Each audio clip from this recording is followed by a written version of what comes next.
Hi, I'm Parneet Jaggi, and this is going to be a brief analysis and a discussion on the theme of the story The Modern Millionaire by Oscar Wilde. As we discussed the story of the plot of the story, we saw how this interesting plot takes us towards the end to a surprise where we find that this beggar who is posing for a painting at the studio of Alan Trevor is actually not a beggar but a millionaire who is also a model by the name of Baron Hosberg. And the protagonist of the story, Hughie Erskine, is actually surprised at what happens to him.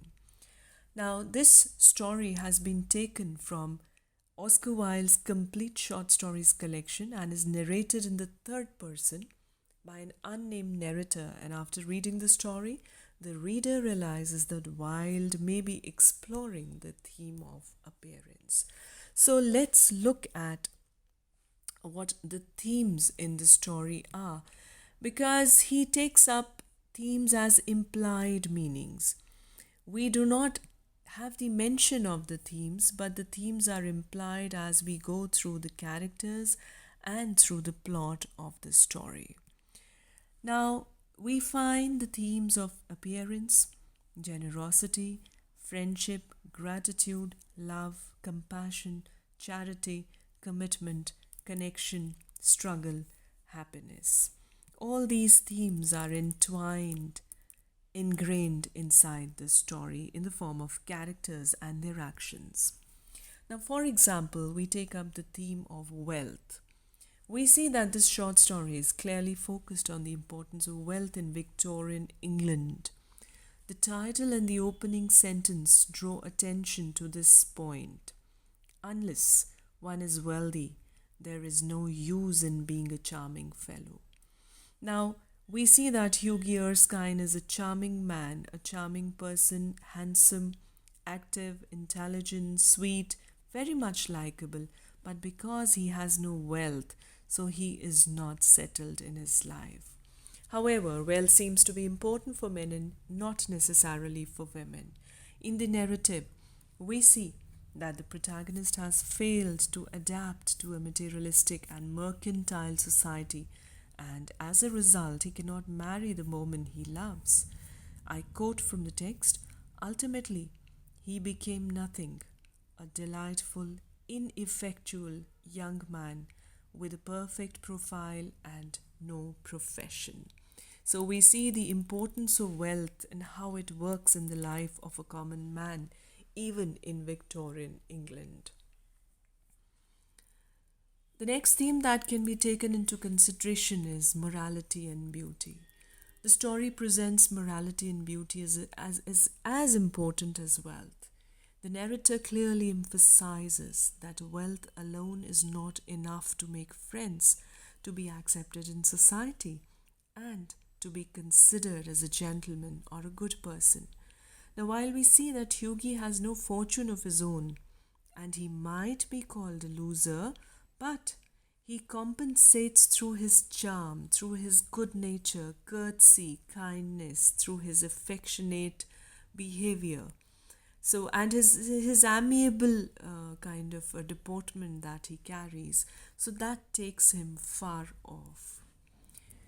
Then we have important theme of class consciousness. See, the characters that we have in the story are very few, but they do belong to different classes of Victorian society. And we see that these characters illustrate the class stratification very vividly in Victorian England. The beggar represents the poor. Hughie, Laura, Colonel, Alan, Trevor, they represent the middle class. And Baron Hosberg, he represents the upper class. Then we have also the social perspective in the form of themes. The social perspective actually reflects on charms and good looks, both in Victorian England and even now in the present days. These kind of physical features do play an important role in society. The story shows that Hughie managed to make friends and be accepted in society, thankful to his charm and his physical appearance, even if he had no means to support himself or he had no stable assets of his own. Nowadays, also in the present times, charms, good looks, and presentation can bring one wealth and contribute to achieving certain jobs, just as we think of the fashion industry, the models, the actors, and the celebrities. Then, when we talk about the language and style of the story actually respects the classical style of Oscar Wilde's writing. Although it is simple, it is humorous, it is light-hearted, but it also carries sympathy and pathos with it. The story starts and ends with maxims, which actually further clarifies the message of the author to the readers. The language reflects the background of the characters and the style of speaking in the Victorian age. For example, notice the difference between Hughie's language and that of the Baron's employee. "Poor old chap," said Hughie, "how miserable he looks. But I suppose to the painters his face is his fortune." And then an old gentleman with gold spectacles and grey hair came into the room and said, in a light French accent, "Have I the honour of addressing Monsieur Erskine?" Now, the second line was spoken by the person sent by Baron, the employee of Baron. His language is different, and Hughie Erskine's language is different. When we look into the style or the literary framework of the story, we find certain stylistic devices which makes the story even more appealing. Here are some of the most important devices used. We have imagery, we have aphorisms, which are like maxims right in the beginning of the story, as well as the last line of the story where he says model millionaires are rare still. We have metaphors, we have antitheses, and we also have the repetition of certain phrases. Now, when we talk about the point of view of the narration, the story is a third-person narration which focuses on the point of view of protagonist. He looked so forlorn and wretched that Hughie could not help pitying him and felt in his pockets to see what money he had. Now, he looked means there is some third-person narrator who is looking at Hughie and explaining and narrating about him. However, we cannot say only Hughie's point of view is used, as the narrator seemed to be omniscient and clearly states his own point of view on the story as well. So we see there is a narrator who is omniscient, means he is throughout the story, he is present all the time, and he is looking at the events and the characters and narrating his own point of view.